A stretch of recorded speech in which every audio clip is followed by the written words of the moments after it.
और बंदा तो कहता ना यार लड़े आ मेरे ते कर्जा चढ़ गया। हाँ ये पहले बंदे ने कहते यार 1.5 करोड़ कमाया लड़ाई चो। बिल्कुल ऐसे आप इनके थंबनेल को उठा के देखें, वो इन्होंने ऐसा बनाया होता है, अंदर जाते हैं कुछ भी नहीं निकलता। इदां नहीं लगता कि जिवें ਜਦੋਂ ਇੱਕ ਦੂਜੇ ਨਾਲ ਝਗੜਾ ਕਰਦੇ ਨੂੰ ਬੜੇ ਵਿਊਜ਼ ਪੈਂਦੇ ਨੇ। पहनते नहीं ਅਸੀਂ ਤੇ ਮਹੱਲੇ 'ਚ ਲੜੀਏ ਤੇ ਕੁੱਤਾ ਪੈ ਜਾਂਦਾ ਗਲੀ 'ਚ। ये सब फेम के लिए होता है। उनको पता है कि पाकिस्तानी कौम जो है ना झगड़े में खुश होती है। ਇਹਨੂੰ ਹਰ ਕੱਟੇ 'ਚ ਉਹਨਾਂ ਨੂੰ ਵਿਊਜ਼ ਆ ਰਹੇ ਨੇ। ऐसे तो नहीं है, ਨਹੀਂ ਤੇ ਕੱਟਿਆਂ ਦੇ ਉਲਾਂਭੇ ਆਉਂਦੇ ਸੀ ਕਿ ਤੁਹਾਡਾ ਕੱਟਾ ਸਾਡੇ ਬੂਹੇ ਅੱਗੇ ਆ ਗਿਆ। ऐसे तो नहीं है बिल्कुल। ਇਸ ਤਰ੍ਹਾਂ ਦੇ ਮਜ਼ਾਹੀਆ ਵੀਡੀਓ ਵੇਖਣ ਵਾਸਤੇ ਚੈਨਲ ਨੂੰ ਸਬਸਕ੍ਰਾਈਬ ਕਰੋ ਤੇ ਘੰਟੀ ਦੇ ਨਿਸ਼ਾਨ ਨੂੰ ਅੰਗੂਠਾ ਮਾਰਨਾ ਨਾ ਭੁੱਲਣਾ ਤਾਂ ਕਿ ਆਉਣ ਵਾਲੀ ਵੀਡੀਓਜ਼ ਦੇ ਤੁਹਾਨੂੰ ਨੋਟੀਫਿਕੇਸ਼ਨ ਮਿਲਦੇ ਰਹਿਣ। अस्सलाम वालेकुम, मैं नईम शौकी ਤੇ ਤੁਸੀਂ ਵੇਖ ਰਹੇ ਹੋ ਫਨਕਾਰੀਆਂ। ਵੀਰੇ ਲੜਾਈਆਂ 'ਚ ਪੈਸੇ ਲੱਗਦੇ ਆ। ਆ ਪਹਿਲੀ ਲੜਾਈ ਆ ਜਿਹ 'ਚ ਲੋਕ ਪੈਸੇ ਕਮਾ ਰਹੇ ਆ। ਵੀਰੇ ਯੂਟਿਊਬਰਾਂ ਦੀ ਗੱਲ ਹੋ ਰਹੀ ਆ, ਭਾਈ ਇਦਰੀਸ ਦੀ, ਭਾਈ ਤਲਹਾ ਦੀ, ਭਾਈ ਰਜਬ ਬੱਟ ਦੀ, ਭਾਈ ਡੱਕੀ ਦੀ, ਭਾਈ ਨਦੀਮ ਨਾਨੀ ਵਾਲੇ ਦੀ। ਵੀਰੇ ਇੱਕ ਦੂਜੇ ਨਾਲ ਲੜ ਕੇ ਵੀਡੀਓ ਬਣਾਉਂਦੇ ਆ ਤਾਂ ਡਾਲਰ ਕਮਾ ਰਹੇ ਆ। ਬੰਦਾ ਇਹ ਪੁੱਛੇ ਯਾਰ ਸ਼ਾਦੀਆਂ ਤੇ ਤੁਸੀਂ ਕਰੋੜਾਂ ਰੁਪਈਆ ਸੁੱਟ ਦਿੱਤਾ ਤੇ ਲੜਨ ਵਾਲੀ ਕਿਹੜੀ ਗੱਲ ਆ। ਤੇ ਅੱਜ ਅਸੀਂ ਆਪਣੀ ਆਵਾਮ ਨੂੰ ਪੁੱਛਨੇ ਆ ਕਿ ਵੀਰੇ ਇਹ ਕਿਹੜੀ ਲੜਾਈ ਆ ਜਿਹਦੇ 'ਚ ਪੈਸੇ ਕਮਾਏ ਜਾ ਰਹੇ ਆ। आओ मेरे नाल। खान भाई ये आजकल यूट्यूबरों का झगड़ा चल रहा है यूट्यूब पे, देख रहे हैं आप?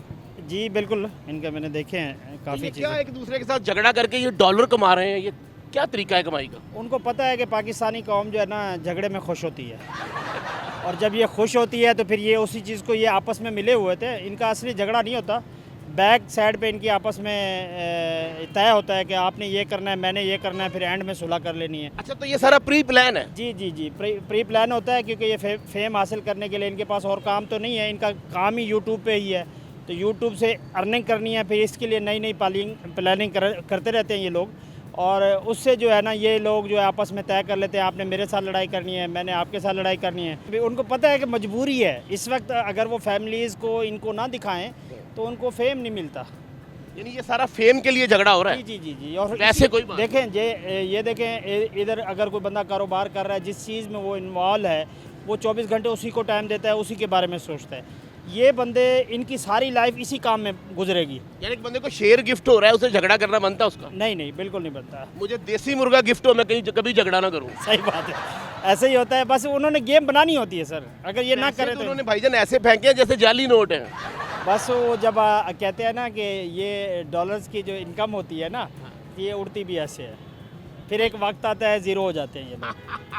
फिर आपको लगता है कि एक वक्त आएगा ये सभी जीरो हो जाएंगे? ये आप सबके सामने है, अल्लाह की कुदरत है। ये आज जो दिखा रहे हैं जो चीज़ें, और ये कदर नहीं कर रहे पैसे की, या फेंक रहे हैं, जो कुछ भी है, एक वक्त ऐसा आएगा सबके सामने होगा। आज बात समझ नहीं आएगी, एक वक्त समझा देगा। ये सब मिले हुए हैं, इसमें नो चेंज हो सकता। Thank you. God bless you. यूट्यूबਰਾਂ ਦਾ ਬੜਾ ਝਗੜਾ ਚੱਲ ਰਿਹਾ। किस टॉपिक पे? ਭਾਈ ਨਦੀਮ ਨਾਨੀ ਵਾਲਾ ਆਪਸ ਵਿੱਚ ਇੱਕ ਦੂਜੇ ਨਾਲ ਬਹੁਤ ਇਹਨਾਂ ਦੇ ਝਗੜੇ ਚੱਲ ਰਹੇ ਆ। ਦੇਖ ਰਹੇ ਹੋ YouTube ਤੇ? हाँ यूट्यूब देख रहे हैं, लेकिन मैंने नहीं नोटिस किया वैसे। ਨਹੀਂ ਜਿਵੇਂ ਭਾਈ ਨਦੀਮ ਨਾਨੀ ਵਾਲਾ, ਭਾਈ ਤਲਹਾ ਹੈ, हाँ ਜਿਵੇਂ ਆਪਣਾ ਰਜਬ ਬੱਟ ਭਾਈ ਹੈ, ਫਿਰ ਆਪਣਾ हाँ, बिल्कुल, ਡੱਕੀ ਭਾਈ ਹੈ। बिल्कुल, ठीक है, ਦੇਖ ਰਹੇ ਹੋ ਉਹਨਾਂ ਦੀ ਵੀਡੀਓ? बिल्कुल बिल्कुल उनकी देख। ਇਹਨਾਂ ਦੇ ਜਿਹੜੇ ਇਹਨੇ ਝਗੜਾ ਵੀ ਕਰਦੇ ਨੇ ਤੇ ਵੀਡੀਓ ਲੱਖਾਂ ਤੇ ਚਲੇ ਜਾਂਦਾ ਹੈ। हाँ असल में ये इनके पास एक है कि लड़ाई भी करते हैं। बेसिकली इनका टारगेट तो एक ही होता है, व्यूज़ गेन करना, ठीक है। ਇਹਨਾਂ ਦੀ ਲੜਾਈ 'ਚ ਵੀ ਵਿਊਜ਼ ਨੇ, लड़ाई में भी ਇਹਨਾਂ व्यूज़ ਦੀ हैं। ਮੁਹੱਬਤ 'ਚ ਵੀ ਵਿਊਜ਼ ਨੇ, हाँ मोहब्बत में भी, ਇਹਨਾਂ ਦੀ ਸ਼ਾਦੀ 'ਚ ਵੀ ਵਿਊਜ਼ ਨੇ। हाँ शादी में भी व्यूज़ हैं बिल्कुल, क्योंकि इनका मेन टारगेट तो यही होता है, व्यूज़ गेन करना, पब्लिक की सिंपैथी गेन करना।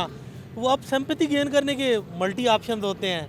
अब उसमें आप सिंपैथी गेन करने के लिए अपने आप को बहुत नीचा करके भी दिखा के गेन कर सकते हो, ठीक है, बहुत अच्छा बना के भी दिखा गेन कर सकते हो। तो ठीक है, मतलब मेन इनके टारगेट एम्बिशन तो एक ही हैं। आपस में आप कभी गौर करें ना, अक्सर जैसे वेला मुंडा हो जाए या बाकी जैसे, वो एक आध को बुला लेगा, ठीक है, आपस में बैठ के एक दिन थोड़े से आगे डिबेट्स करेंगे, दूसरे दिन फाइट कर लेंगे, ठीक हो गया, क्योंकि ये आपस में तो मिले होते हैं, ठीक है। इनकी ये इनका तरीका समझ लें। और और ਫਿਰ ਛੇਵੇਂ की वीडियो ਤੇ ਜੱਫੀਆਂ ਵੀ ਪਾ ਲੈਂਦੇ ਨੇ। हाँ ऐसे ही होता है। फिर जब वो इनकी सुलह होती है, फिर उसकी एक पार्टी बनाएंगे, फिर लोग ਫਿਰ ਵਿਊ ਮਿਲਣਗੇ। हाँ ਯਾਨੀ ਇਹ ਲੜਨਗੇ ਤੇ ਤਾਂ ਵੀ ਕਹਿਣਗੇ ਚੈਨਲ ਨੂੰ ਸਬਸਕ੍ਰਾਈਬ ਕਰੋ, हाँ बिल्कुल बिल्कुल। ਖੁਸ਼ होणगे ਤੇ ਕਹਿਣਗੇ सब्सक्राइब ये- करो। ये शॉपिंग करने जाएंगे तब भी लोग इन्हें देखेंगे, ये इनकी शादी ब्याह में भी जाएंगे तब भी लोग देखेंगे, इनकी कुछ भी होगा तो तब भी लोग इन्हें देखेंगे, ठीक है। ਯਾਨੀ ਭਾਵੇਂ ਦੁਨੀਆ ਇੱਧਰ ਦੀ ਇੱਧਰ ਹੋ ਜੇ, ਇਹਨਾਂ ਦੇ ਵਿਊਜ਼ ਪੱਕੇ ਨੇ। इनके व्यूज़ पक्के होते हैं, बिल्कुल ऐसे ही है। ਕੀ ਸਮਝਦੇ ਹੋ? हाँ। ਇਹਨਾਂ ਦੇ ਬਾਰੇ ਗੱਲ ਨਾ ਕਰੋ, ਇਹਨਾਂ ਨੂੰ ਲਾਈਕ ਕਰੋ। हाँ बस ऐसे ही होता है। हाँ ऐसे ही है बिल्कुल ਕਹਿੰਦੇ ऐसे ਸਾਡੇ ਨਾਲ ਨਾਰਾਜ਼ ਨਾ ਹੋਵੋ ਸਾਨੂੰ ਸ਼ੇਅਰ ਕਰੋ शेयर करें बिल्कुल ऐसे ही है ਆਮ ਬੰਦਾ ਤੇ ਫੋਨ ਕਰਕੇ ਕਹਿੰਦਾ ਨਾ ਰਿਸ਼ਤੇਦਾਰਾਂ ਨੂੰ ਕਿ ਸ਼ਾਦੀ ਤੇ ਮਿਲਾਂਗੇ ਇਹ ਕਹਿੰਦੇ ਨੇ YouTube ਤੇ ਮਿਲਾਂਗੇ हाँ बिल्कुल ऐसे ही है ऐसे ही क्योंकि असल में आम लोग जो आम पब्लिक होती है अब उनको तो इतना नहीं पता होता कि यूट्यूब में कि इनका मेन एम्बिशन क्या है उनके सामने तो जो आना है उन्होंने क्लिक करनी है देखना है ਉਹਨਾਂ ਦੇ ਉਹ ਸੈਂਸ ਉਹਨਾਂ ਦੇ ਅੰਦਰ ਇੱਕ ਨਾ ਸ਼ੌਕ ਪੈਣਾ ਕਿ ਹੁਣ ਕੀ शौक ਹੋਣ पैदा ਲੱਗਾ हो गया है क्योंकि हमारी मैक्सिमम पब्लिक जो है वो तो बस जो आ रहा है वो देखते जाएंगे और उसमें अब इनकी जैसे शॉर्ट वीडियोस उठा लें ठीक है अब वो जो रिपीटेडली देखेगा वो इतनी ज़्यादा वायरल होती जाएगी ठीक है तो लॉन्ग वीडियो जो जितना ज़्यादा उसको इंगेज करेगा उसको देखेगा वो भी इतनी ज़्यादा वायरल होती जाएगी ठीक हो गया ਮਕਸਦ ਕਿ ਜਿੰਨੀ ਲੜਾਈ ਜਿਉਂ-ਜਿਉਂ ਚੱਲੇਗੀ ਤਿਉਂ-ਤਿਉਂ ਸੌਖੇ ਹੋਣਗੇ हाँ ऐसे ही होता है ਆਮ और ਬੰਦਾ ਤੇ ਕਹਿੰਦਾ ਨਾ ਯਾਰ ਲੜਿਆ ਮੇਰੇ ਤੇ ਕਰਜ਼ਾ ਚੜ ਗਿਆ हाँ ਇਹ ਪਹਿਲੇ ਬੰਦੇ ਨੇ ਕਹਿੰਦੇ ਯਾਰ 1.5 ਕਰੋੜ ਕਮਾਇਆ लड़ाई चों बिल्कुल ऐसे आप इनके थंबनेल को उठा के देखें वो इन्होंने ऐसा बनाया होता है अंदर जाते हैं कुछ भी नहीं निकलता ऐसे ही होता क्या नाम भाईजान है। उस्मान नाम है मेरा उस्मान भाई लाहौर से नहीं मैं लाहौर से नहीं हूँ मैं गुजरांवाला से हूँ ਗੁਜਰਾਂਵਾਲਾ ਪਹਿਲਵਾਨਾਂ ਦਾ ਸ਼ਹਿਰ ਹੈ पहलवानों का शहर ਕਿ ਰੱਜਿਆ ਬੰਦਾ ਵੀ 12 ਚਿੜੇ ਖਾ ਜਾਂਦਾ ऐसे ही है बिल्कुल ऐसे ही है ਉਹਦੇ ਕੜਾਈ ਬਣਾ ਕੇ ਤਰਲੇ ਪਾ ਰਹੇ ਹੁੰਦੇ ਨੇ ਆਇਓ ਭੈੜਿਓ ਕਾਲੀਆਂ ਮਿਰਚਾਂ ਲੀਜੇ ਜੀ ਇਹ ਜਿਹੜੇ ਹੁਣ ਆਪਣੇ ਜਿੰਨੇ ਯੂਟਿਊਬਰ ਫਨਕਾਰ ਨੇ ਆਪਣੇ ਇਹਨਾਂ ਦੇ ਬਾਰੇ ਕਹਿੰਦੇ ਕੀ ਹੋ जो फनकार है ना जो रियल में जिनमें टैलेंट है अगर उनको देखें ना वो इतने ज़्यादा पढ़े लिखे नहीं हैं ठीक है उनके अंदर वो टैलेंट की वजह से वायरल हुए हैं टैलेंट की वजह से ऊपर गए हैं वो आ रहे हैं उनके यूट्यूब चैनल ये चीज़ें उनके मैनेजर्स पीछे बैठे हुए वो मैनेज कर रहे हैं तो आप इन्हें क्या मैसेज देना चाहते हैं इनको मैसेज ये देना चाहते हैं चाह रहा हूँ कि वो मतलब जो कर रहे हैं वो अपने टॉपिक्स को लें जो उनमें सलाहियत है उसी को लेकर चलें यानी आपका रियलिटी टॉपिक होने चाहिए रियलिटी टॉपिक्स हो साफ सुथरे जो फैमिली देख लें हाँ ये ऐसे करते हैं ये मतलब छोटे छोटे दूसरे मतलब जैसे एडवर्टाइजिंग कंपनीज होती हैं उनसे पैसा लेके उनकी मर्जी की वीडियोस बनाते हैं तो ऐसा ना करें मतलब जो ऐसी वीडियोस बनाएं जो फैमिलीज भी देखें और उसके अलावा मतलब जो बाकी देखने वाले वो मिल बैठ के देख सकें ਥੈਂਕ ਯੂ ਐਨ ਭਾਜੀ ਅੱਜ ਕੱਲ੍ਹ ਆ YouTube ਦੇ ਉੱਤੇ ਯੂਟਿਊਬਰਾਂ ਦਾ ਬੜਾ ਝਗੜਾ ਚੱਲ ਰਿਹਾ ਇੱਕ ਦੂਜੇ ਨਾਲ ਆਪਸ ਵਿੱਚ ਇਹਦੇ ਬਾਰੇ ਕੀ ਕਹਿੰਦੇ ਹੋ ਬਸ ਸਿੰਪਲ ਇਹੀ ਕਹਾਂਗੇ ਕਿ ਜਨਾਬ ਕਮਾਈ ਦਾ ਹੀ ਤਰੀਕਾ ਹੈ ਜਿਹਨੂੰ ਕੋਈ ਵਿਊਜ਼ ਵਗੈਰਾ ਜਾਂ ਜਿਹਨੂੰ ਕੋਈ ਕੰਮ ਨਹੀਂ ਮਿਲਦਾ ਉਹ ਆ ਕੇ YouTube ਤੇ ਚੱਕਣ ਲੱਗ ਜਾਂਦਾ ਹੈ ਕਿ ਜਨਾਬ ਇਹ ਇੰਜ ਕਹਿ ਰਿਹਾ ਹੈ ਇੰਜ ਕਹਿ ਰਿਹਾ ਹੁਣ ਬਸ ਭਾਈ ਨਦੀਮ ਨਾਨੀ ਵਾਲਾ ਭਾਈ ਆਪਣਾ ਨਦੀਮ ਨਾਨੀ ਵਾਲਾ ਡੱਕੀ ਭਾਈ ਰਜਬ ਬੱਟ ਇਹ ਤੁਸੀਂ ਦੇਖ ਤਲਹਾ ਠੀਕ ਹੈ ਇਹਨਾਂ ਦੇ ਦੇਖ ਰਹੇ ਹੋ ਤੁਸੀਂ ਵਲੌਗ ਹਾਂ ਲਾਸਟ ਟਾਈਮ ਦੇਖਿਆ ਤਲਾ ਨੇ ਉਹਨਾਂ ਨੂੰ ਸਪੋਜ਼ ਕੀਤਾ ਹੈ ਹੁਣ ਫਿਰ ਡੱਕੀ ਉਹਦੀ ਝੋਲੀ 'ਚ ਜਾ ਕੇ ਬਹਿ ਰਿਹਾ ਹੁਣ ਫਿਰ ਉਹਨਾਂ ਨੂੰ ਜਿਹੜੇ ਹੈ ਕੋਈ ਉਹਨਾਂ ਦਾ ਰਿਵਿਊ ਸ਼ਿਵ ਦੁਬਾਰਾ ਨਹੀਂ ਆ ਰਿਹਾ ਫਿਰ ਉਸੇ ਤਰ੍ਹਾਂ ਹੀ ਯਾਨੀ ਇਹ ਗੇਟ ਵੀ ਖੋਲਣ ਤੇ ਵਿਊਜ਼ ਮਿਲਣਗੇ ਜੀ ਜੀ ਇਸੇ ਤਰ੍ਹਾਂ ਹੀ ਹੈ ਇੱਕ ਦੂਜੇ ਨਾਲ ਖਾਣਾ ਵੀ ਖਾਣ ਤੇ ਵਿਊਜ਼ ਨੇ ਇਸੇ ਤਰ੍ਹਾਂ ਹੀ ਹੈ ਬਿਲਕੁਲ ਇੱਕ ਦੂਜੇ ਨਾਲ ਲੜਨ ਤਾਂ ਵੀ ਵਿਊਜ਼ ਨੇ ਜੀ ਬਿਲਕੁਲ ਇਸੇ ਤਰ੍ਹਾਂ ਹੀ ਹੈ ਤੇ ਕੀ ਕਹਿੰਦੇ ਹੋ ਇਹਨਾਂ ਦੇ ਬਾਰੇ ਕਿ ਇਦਾਂ ਹੋਣਾ ਚਾਹੀਦਾ ਜਾਂ ਇਹਨਾਂ ਨੂੰ ਉਹ ਕੰਟੈਂਟ ਪਾਉਣੇ ਚਾਹੀਦੇ ਨੇ ਜਿਹੜੇ ਓਰੀਜਨਲ ਜੈਨੂਇਨ ਨੇ ਉਹ ਕੋਈ ਦਿੰਦਾ ਹੀ ਨਹੀਂ ਹੈ ਜੇ ਆਂਦਾ ਹੈ ਤਾਂ ਉਹਨੂੰ ਕੋਈ ਦੇਖਦਾ ਹੀ ਨਹੀਂ ਜਿਸ ਤਰ੍ਹਾਂ ਹੈ ਉਹ ਇੱਕ ਹੈ ਜਿਹੜਾ ਆਨਲਾਈਨ ਟ੍ਰੇਡਿੰਗ ਦੇ ਵਿੱਚ ਆਂਦਾ ਹੈ ਉਹਦਾ ਮੈਨੂੰ ਨਾਮ ਨਹੀਂ ਆਂਦਾ ਉਹ ਮਾਸ਼ਾਅੱਲਾ ਅੱਛੀ ਕਰਦੇ ਨੇ ਲੇਕਿਨ ਉਹਨੂੰ ਕੋਈ ਸੁਣਦਾ ਹੀ ਨਹੀਂ ਇਸ ਤਰ੍ਹਾਂ ਸਾਡੀ ਆਡੀਅנס ਵੀ ਲੜਾਈ ਝਗੜੇ ਨੂੰ ਪਸੰਦ ਕਰਦੀ ਇਸੇ ਤਰ੍ਹਾਂ ਹੀ ਹੈ ਬਿਲਕੁਲ ਇਸ ਕਹਿੰਦੀ ਕਿ ਸਸਪੈਂਸ ਕਿ ਉਹਨੇ ਕੀ ਕੀਤਾ ਹੈ, ਅਗਲੇ ਵੀਡੀਓ 'ਚ ਇਹ ਕੀ ਕਰੇਗਾ ਇਸੇ ਤਰ੍ਹਾਂ ਹੀ ਹੈ ਬਿਲਕੁਲ ਕੋਈ ਫੈਮਿਲੀ ਵਲੌਗਰ ਨੇ ਉਹਨਾਂ ਲੋਕ ਬੜੇ ਸ਼ੌਕ ਨਾਲ ਦੇਖਦੇ ਨੇ ਫਿਰ ਉਹਨਾਂ ਦੀ ਜਾ ਕੇ ਕਾਪੀ ਕਰਦੇ ਨੇ ਤੇ ਬਸ ਇਸੇ ਤਰ੍ਹਾਂ ਹੀ ਹੈ ਆਡੀਅנס ਵੀ ਸਾਡੀ ਇਹ ਚੀਜ਼ ਚਾਹੁੰਦੀ ਹੈ ਕਿ ਸਾਨੂੰ ਇਹ ਚੀਜ਼ ਕਹਿਣ ਦੀ ਜ਼ਰੂਰਤ ਵੀ ਨਹੀਂ ਹੈ ਸਭ ਨੂੰ ਪਤਾ ਹੈ ਕਿ ਕਦੀ ਕੋਈ ਕਟਾ ਖੁੱਲ ਜਾਂਦਾ ਹੈ ਕਦੀ ਕੋਈ ਖੁੱਲ ਜਾਂਦਾ ਹੈ ਤੇ ਇਸੇ ਤਰ੍ਹਾਂ ਕਰਕੇ ਸਾਰੇ ਪ੍ਰੀ ਪਲਾਨ ਪਹਿਲੇ ਹੀ ਹੁੰਦੇ ਨੇ ਯਾਨੀ ਹਰ ਕੱਟੇ 'ਚ ਉਹਨਾਂ ਨੂੰ ਵਿਊਜ਼ ਆ ਰਹੇ ਨੇ ਇਸੇ ਤਰ੍ਹਾਂ ਹੀ ਹੈ ਨਹੀਂ ਤੇ ਕੱਟਿਆਂ ਦੇ ਉਲਾਂਭੇ ਆਉਂਦੇ ਸੀ ਕਿ ਤੁਹਾਡਾ ਕੱਟਾ ਸਾਡੇ ਬੂਵੇ ਅੱਗੇ ਆ ਗਿਆ ऐसे बढ़िया है बिल्कुल गुजरे हैं इश्क वाले उस मुकाम से कि नफरत सी हो गई है अब दोस्ती और मोहब्बत के नाम से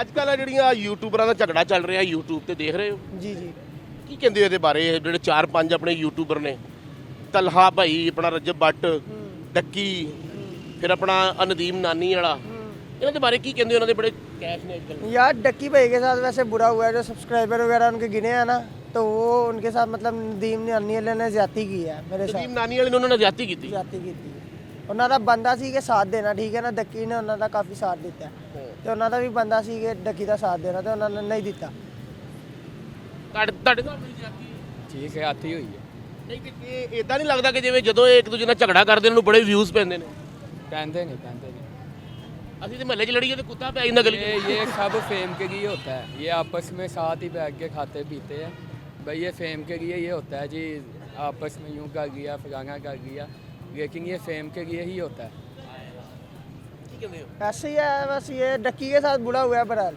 ਯਾਨੀ ਡੱਕੀ ਭਾਈ ਇਹ ਇਸ ਫੇਮ 'ਚ ਨਹੀਂ ਹੈਗਾ नहीं ਤੁਸੀਂ ਇੱਕ ਮੰਨਦੇ ਹੋ ਕਿ ਭਾਈ ਡੱਕੀ ਇਹਨਾਂ ਤੋਂ ਹਟ ये ਗਿਆ होता फेम के लिए है भाई ਯਾਨੀ ਤੁਹਾਡੀ ਨਜ਼ਰ 'ਚ ਸਾਰੇ ਇੱਕੋ ਟੇਬਲ ਤੇ ਪੈਂਦੇ एक ही टेबल पे बैठ के खाते पीते गए ए फेम के लिए आप ही आ गए डक्की के यार बताओ ना सब्सक्राइबर क्यों गिरे हैं डक्की के ਯਾਰ ਉਹ ਕਿਤੇ ਹੱਥ 'ਚ ਬੜੇ ਸੀ ਡੱਕੀ ਭਾਈ ਨੇ ਡਿੱਗ ਪਏ यार क्या फैंग ही है फैंग ऊपर नीचे होते रहते हैं क्या हो गया यार ਬੀਪੀ ਉੱਤੇ ਥੱਲੇ ਹੁੰਦਾ ਰਹਿੰਦਾ ਇਹ ਤੇ ਫੈਨ ਨੇ ਤੁਸੀਂ ਕੀ ਕਹਿੰਦੇ ਤੁਸੀਂ ਜਰਾ ਸਿਆਣੇ ਲੱਗ ਰਹੇ ਹੋ मैं तो यही कह मैंने जो आपको बताया मैं आपको वही बताऊंगा ये एक ही होते हैं फैंग फॉरवर्ड बढ़ाने के लिए ਇਹ ये ਸਾਰੀਆਂ ਜਿਹੜੀਆਂ ਇਹ ਗੱਲਾਂ ਨੇ ਫੈਨ ਬਣਾਉਣ ਵਾਸਤੇ ਹੋ ਰਹੀਆਂ हाँ जी ਕਿਉਂ ਜੀ हाँ जी ऐसे ही है ਬਹੁਤ ਥੈਂਕ ਯੂ ਤਾਂ ਨਾਜ਼ਰੀਨ ਕਿਦਾਂ ਦਾ ਲੱਗਾ ਤੁਹਾਨੂੰ ਸਾਡਾ ਫਨਕਾਰੀਆਂ ਜੇ ਚੰਗਾ ਲੱਗਾ ਤੇ ਥੱਲੇ ਲਿਖ ਕੇ ਜ਼ਰੂਰ ਦੱਸਿਆ ਕਰੋ ਸਾਡਾ ਦਿਲ ਵੱਡਾ ਹੁੰਦਾ ਹੱਸਦੇ ਰਹੋ ਮੁਸਕਰਾਉਂਦੇ ਰਹੋ ਸਲਾਮਤ ਰਹੋ ਤੇ ਵੇਖਦੇ ਰਹੋ ਫਨਕਾਰੀਆਂ